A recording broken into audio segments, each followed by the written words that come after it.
La Institución Nacional de Derechos Humanos tiene nuevo presidente para dialogar sobre sus desafíos. Recibimos a Juan Faropa esta mañana. Bienvenido. Muchas gracias. Buenos días. Bueno, veníamos conversando un poquito antes del inicio de la entrevista que este va a ser su último año, ¿no? Ya al haber integrado el directorio y haber sido reelecto, Exactamente. se despide de la institución.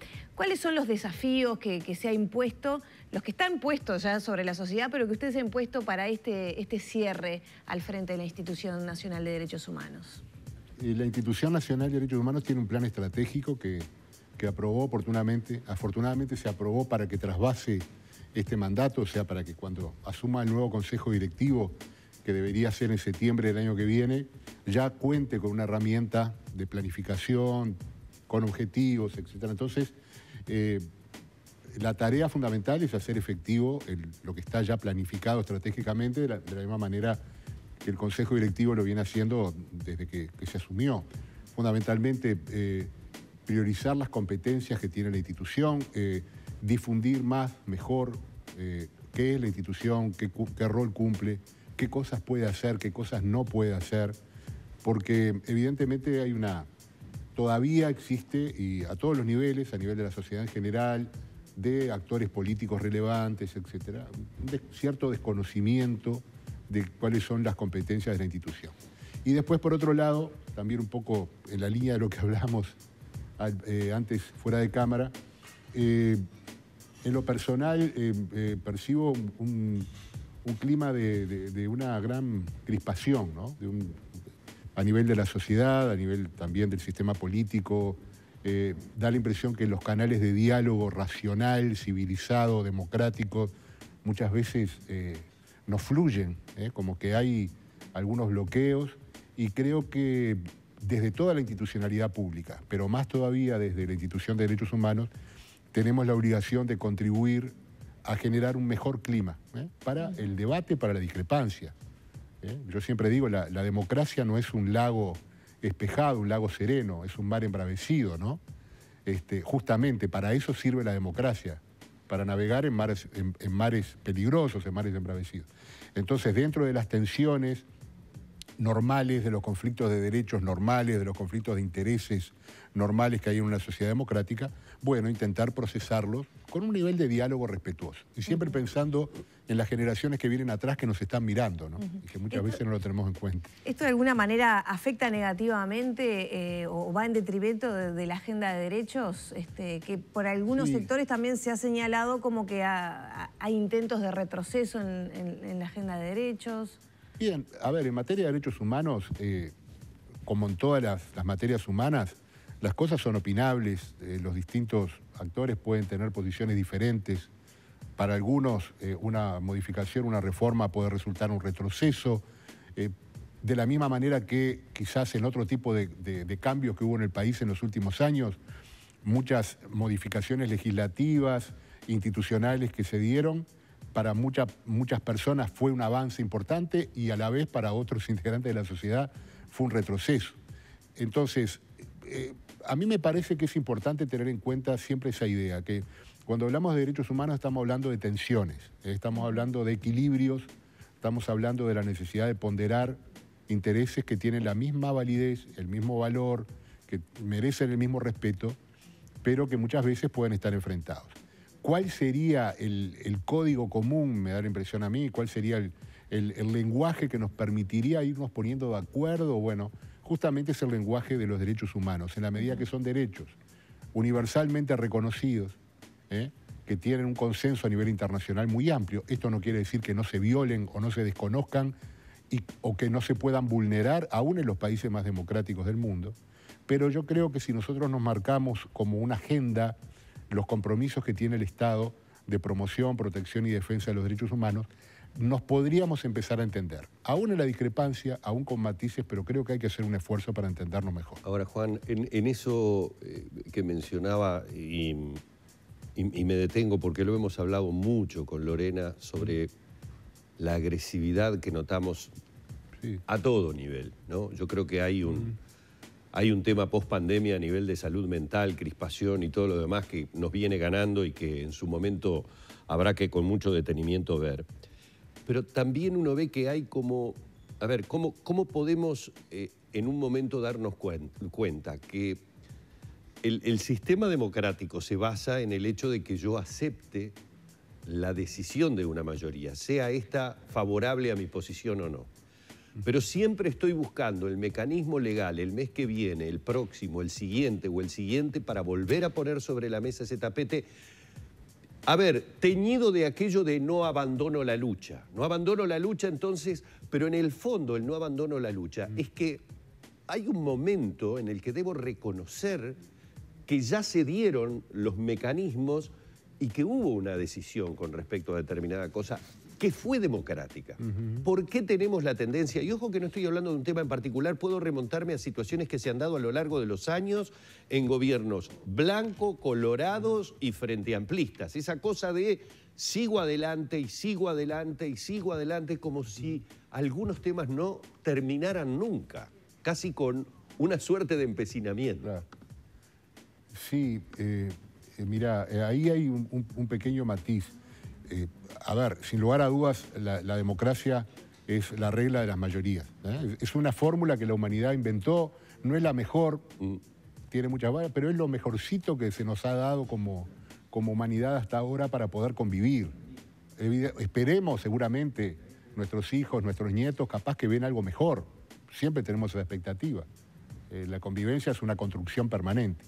También los derechos humanos son una construcción permanente. Entonces, dentro de esa regla de las mayorías, que es una regla fundamental para el consenso, para acordar reglas de juego, también en materia de derechos humanos se requiere siempre que las mayorías, de alguna manera, no aplasten a las minorías.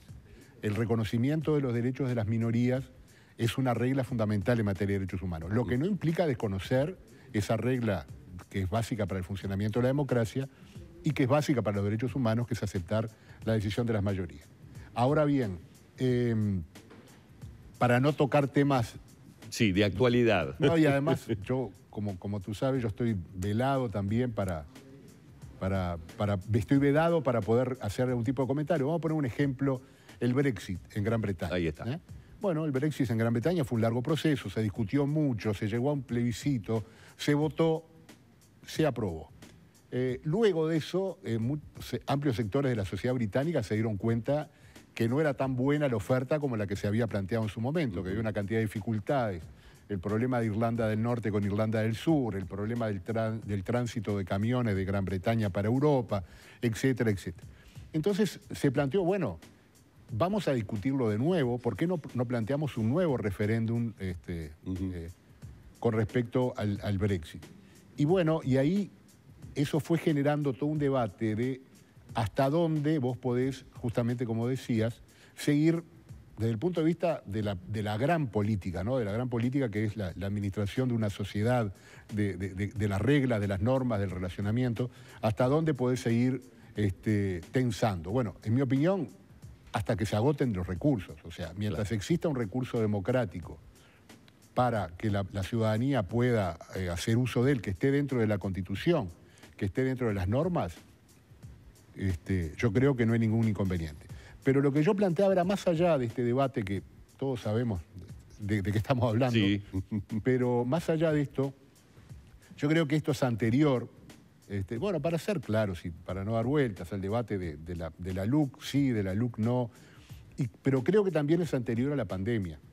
Creo que tiene que ver muchas veces con algo que se está dando también a nivel mundial, que es el agotamiento de determinados modelos de convivencia, lo que genera mucho malestar.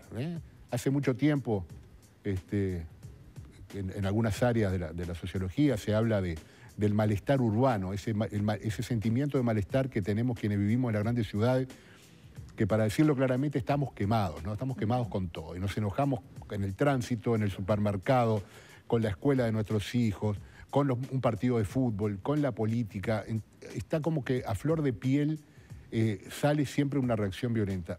Que algunos autores lo relacionan, yo creo que es cierto, con esta falta de certezas que nos ha traído los tiempos modernos. Enormes cambios tecnológicos, culturales, que en definitiva te llevan a un cierto temor, incertidumbre, y ahí sale lo peor. Desde que vivíamos en las cavernas, el miedo, el temor fue el principal alimento que nos permitió evolucionar y estar alertas, enfrentar la amenaza de otras tribus, de algunos animales, etc. Pero ese temor, cuando el ser humano tiene miedo, nos convertimos en unos seres muy peligrosos. Y muy peligrosos para nuestros seres iguales, para nuestros similares. Somos los únicos seres en toda la creación que agredimos, que llegamos a matar a un ser similar cuando no es por una necesidad biológica, por la cadena alimenticia, lo que sea. Eso hay que tenerlo en cuenta. Bueno, y mientras nos fuimos un poquito mientras todo esa agua corre y está...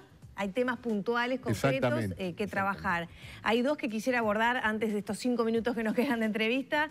Uno tiene que ver con la novedad de las actuales denuncias por el tema de vacunados, no vacunados, ingreso y no. Y el otro, un tema permanente que tiene más responsabilidades en los últimos años de la institución, que tiene que ver con la búsqueda de restos de detenidos desaparecidos. Concretamente en este segundo tema, ¿en qué se está? Se había buscado nuevos sitios de excavación, se había trabajado. Hubo algunos también enlentecimientos por la pandemia. Exactamente. ¿Con qué, digamos, impulso se va a trabajar este año, en su último año al frente de la institución?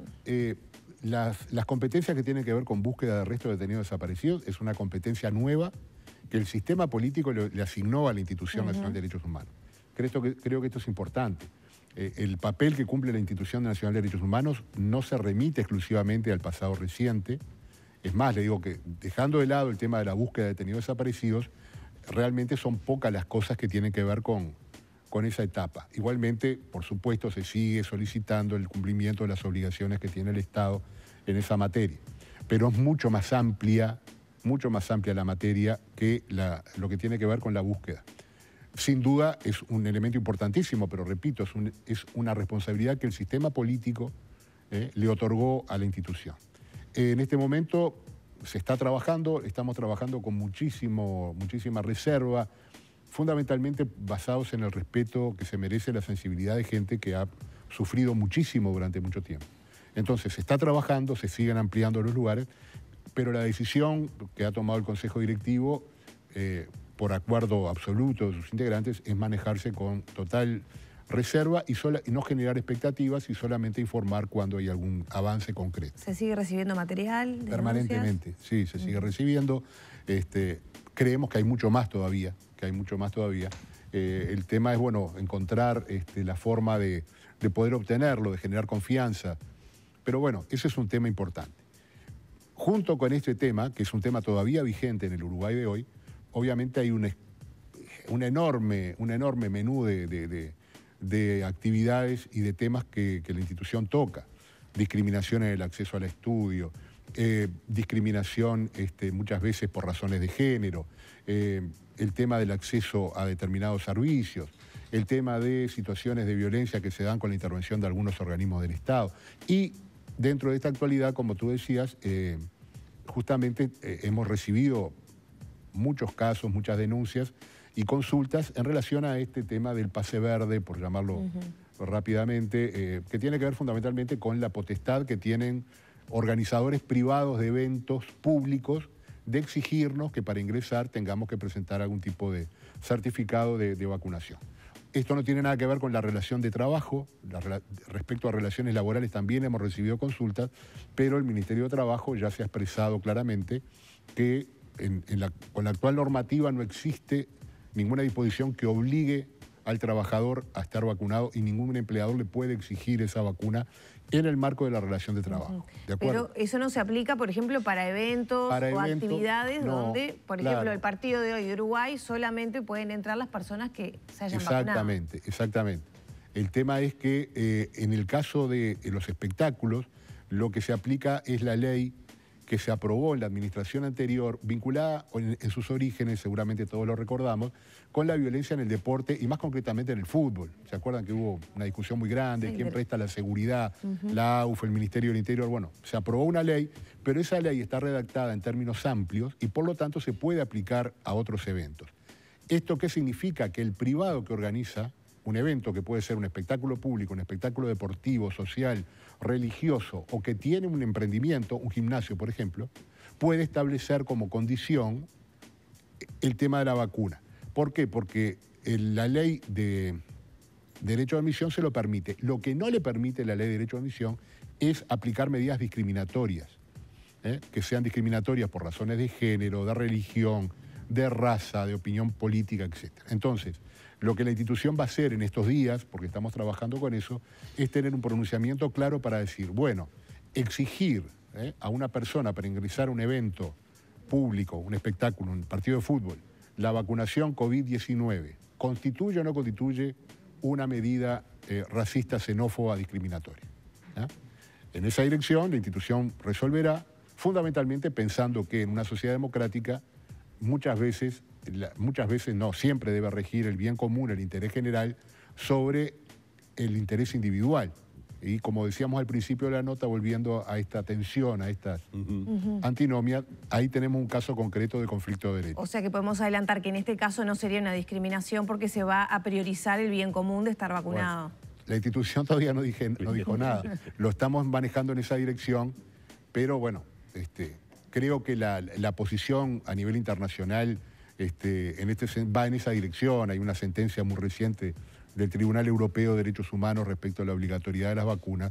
Y bueno, vamos a verlo, pero como toda resolución del Consejo Directivo, se dicta dentro de las mayorías que establece la ley que nos rige. Juan, muchísimas gracias. No, a usted, un placer. Como siempre, y les agradezco mucho al programa porque siempre hemos tenido un muy buen diálogo y nos ha permitido comunicarnos con una audiencia muy importante.